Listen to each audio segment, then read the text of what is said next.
guys, good morning. Nandito kami ngayon sa Hong Kong, Mexico. Kita po naman guys, yan ang fish. Fresh na fresh guys, mga 6 kilos ito guys. Ha? Yahoo, ito nakahuli guys. Yan na. Hindi kami susuko, huwag ka lang susuko. Alright, Sa huwag kang susuko. Ayan guys, break it down. This is DJ Freeman Vlog. Oh. Kita po guys, buhay-buhay pa yan guys.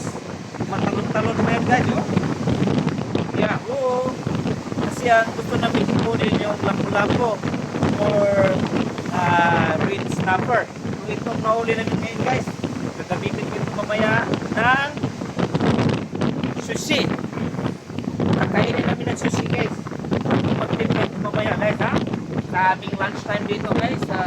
Kasi mag-dinner ngayon, mga kasama, pero kami nakauwi lang guys.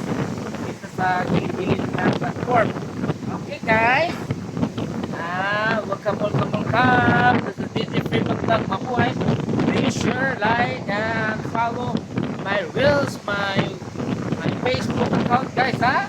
Kasi ang pagpapangangawil guys, hindi basta-basta guys, kailangan magbaga ka, may